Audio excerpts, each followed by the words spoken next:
नमस्कार, आप देखना शुरू कर चुके हैं अनोखी आवाज और मैं हूं आपके साथ अनुष्का। रीवा के श्यामसा मेडिकल कॉलेज में एकत्रित हुए चिकित्सकों ने आज प्रतीकात्मक रूप से अमानक दवाइयों की होली जलाई है। चिकित्सकों का कहना है कि अस्पताल में पहुंचने वाली दवाएं इलाज को कारगर साबित नहीं होती हैं। कई बार मरीजों की मौत का भी कारण यह दवाएं बन रही हैं, जिसे सरकार पूरी तरह से प्रतिबंधित करे और मरीजों के स्वास्थ्य को ध्यान में रखते हुए उचित दवाएं उपलब्ध कराए। संतोष रेड्डी मानक दवाइयों को चलाया गया है सर, आज ये अमानक दवाई में तो इसका क्या उद्देश्य क्या है, क्या वजह है? इसका उद्देश्य ये है कि जनता को इस बारे में जागरूक करना कि जो हमारे कुछ दवाइयाँ जो सप्लाई में आ रही हैं वो मानक के स्तर पे खरी नहीं उतर रही हैं। कहने का मतलब ये है कि अगर किसी दवा का एक डोज है जिसका 500 मिलीग्राम हो रहा है, तो हो सकता है उसमें जो दवाई है वो 200 मिलीग्राम हो, या जो उसका कंपाउंड है वो डिफेक्टिव हो, तो वो दवाइयाँ असर नहीं करती हैं मरीज़ पे। और इसमें कई दवाइयाँ लाइफ सेविंग है, जिसमें उनका एक सिंगल इंजेक्शन ज़रूरत पड़ने पर मरीज़ की जान बचा सकता है, जैसे एट्रोपिन है, एमाइनोफाइलिन है, कैल्शियम ग्लूकोनेट है। तो हमारा उद्देश्य ये है कि जो दवाइयाँ हमारे हॉस्पिटल्स में, हमारे मेडिकल कॉलेजेस में आ रही हैं मरीज़ों के इलाज के लिए, वो एक स्टैंडर्डाइज हों, अच्छी कंपनी की हों। अच्छी कंपनी का मतलब जहाँ पे पूरा क्वालिटी कंट्रोल होता हो।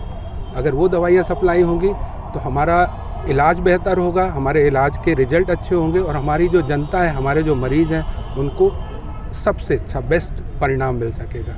ये हमारा उद्देश्य है। गवर्नमेंट द्वारा जो सप्लाई की जाती है वही दवाई? हाँ, हमारे जो मेडिकल कॉलेजेस और जो अपने ज़िला अस्पताल हैं या CHC PHC, वहाँ पे सारी दवाइयाँ जो हैं वो गवर्नमेंट से सप्लाई होती हैं और सेंट्रल परचेज के तहत क्रय की जाती हैं। अभी तक ये दवाइयों का रिसर्च एंड डेवलपमेंट हुआ था, सब कुछ था, पर अभी से एक अमानक कैसे हो गई? नहीं, आप देखिए, दवाई अमानक नहीं है, जो सप्लाई हो रही है वो अमानक है।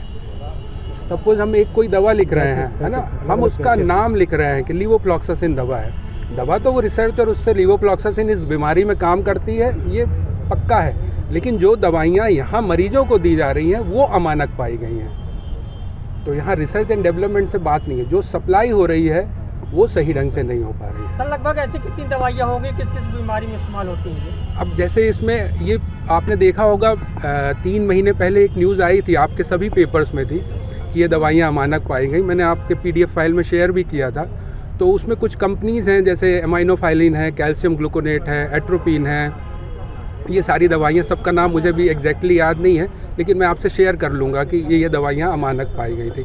अब ये है कि जो कंपनियाँ ब्लैक लिस्टेड हुई हैं उन पे कार्यवाही हो और आगे इस तरह की कार्यवाही की जाए कि इस तरह की दवाइयाँ पुनः सप्लाई ना हो, क्योंकि ये मरीज़ की ज़िंदगी से जुड़ा हुआ मामला है।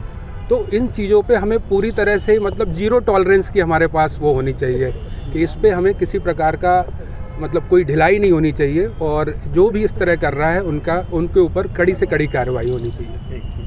आपको बता दें कि इन दिनों प्रदेश समेत रीवा में भी चिकित्सक अपनी विभिन्न मांगों को लेकर सांकेतिक विरोध प्रदर्शन कर रहे हैं। एक दिन पहले काली पट्टी पहनकर सभी ने विरोध जताया था और अब आज अमानक दवाओं की होली जलाकर दवाओं का विरोध किया। इस दौरान चिकित्सकों ने कहा, इन दवाओं में कई दवाएं जीवन रक्षक दवाएं हैं, लेकिन गुणवत्ता विहीन दवाएं होने के कारण मरीजों को दी जाने वाली यह दवा उपयोगी नहीं है। इस खबर में फिलहाल इतना ही। देश दुनिया की तमाम खबरों के लिए देखते रहिए अनोखी आवाज।